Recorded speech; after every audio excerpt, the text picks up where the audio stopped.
Ko se v Sloveniji prebudijo jutra, se prebudi tudi nekaj, kar pogosto spregledamo. V kuhinjah vrtcev in šol se prižgejo luči, v domovih za starejše začne dišati po zajtrku, v bolnišnicah je vsak obrok del okrevanja, v Slovenski vojski pa pripravljenosti. A za tem tihim ritmom stoji vprašanje, od kod ta hrana pride in ali bo prišla tudi jutri? V zadnjih letih smo videli, kako hitro se svet zapre. Pandemija je pretrgala samoumevne poti, vojne so stresle cene in surovine. Pokazala se je resnica. Hrana ni samo blago, hrana je varnost, je mir, je naša identiteta. Slovenija je dežela, ki je stoletja rasla iz zemlje, z rokami, ki so znale sejati in deliti. A danes se vez med njivo in krožnikom rahlja. Zemlja je razdrobljena, uvoz cenejši, domači pridelovalec pa prevečkrat ostane sam, brez zagotovila, da bo njegov pridelek našel svoj krožnik. Ravno tisti najdragocenejši, mali kmeti in družinske kmetije najtežje vstopajo v javni sistem. Ne zato, ker ne bi znali pridelati, ampak ker so postopki birokracije in logistike zanje nepremostljiva ovira. Posledično lokalna hrana prepogosto ne doseže javnih zavodov in medtem, ko nekje hrane primanjkuje, jo drugje zavržemo. Med pridelavo in obrokom manjka najpomembnejše – veriga, ki drži skupaj.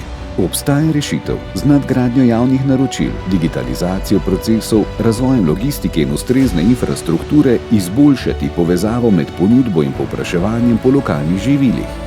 V njenem središču je podpora lokalnim pridelovalcem in predelovalcem, ki preko enotne platforme na preprost način ponujajo svoje izdelke. Birokracija pa zanje preneha biti ovira. Javni zavodi naročila upravljajo plansko, pregledno in sezonsko. Tako se skrajša pot od polja do krožnika, dvigne pa se kakovost in okrepi zaupanje v sistem. V središče postavljamo digitalno hrbtenico, preprost, hiter, jasen nacionalni sistem, kjer je ponudba lokalnih živil dobesedno na dlani. Platformo, ki poveže male in velike, pridelavo in predelavo, logistiko in javne zavode. Z integracijo umetne inteligence sistem napoveduje potrebe in pomaga kuhinjam ustvarjati sezonske menije. Zaupanje postane podatek, logistika pa tihi junak, ki optimizira poti, da lokalno pomeni zanesljivo. Cilj je jasen, 30% več hrane iz regijskih prehranskih verig v javnih zavodih. Več stabilnosti za kmete, več zanesljivosti za kuhinje, manj zavržkov. In predvsem sposobnost države, da v primeru krize ne čaka, ampak hitro ukrepa. Pilotski projekt začenjamo tam, kjer za poraz ni možnosti, v Slovenski vojski.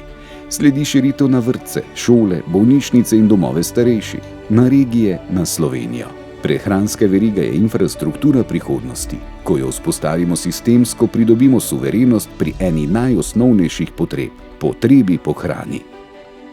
In ko bo jutri v vrtcu spet zadišalo po zajtrku, naj bo to vonj, ki ni odvisen od naključja. Naj bo vonj, ki pove, da se je Slovenija prebudila. Da znamo kot skupnost držati skupaj in ohraniti tisto, kar nas je skozi zgodovino držalo pokonci. Odnos do zemlje, do dela, hrane in do ljudi.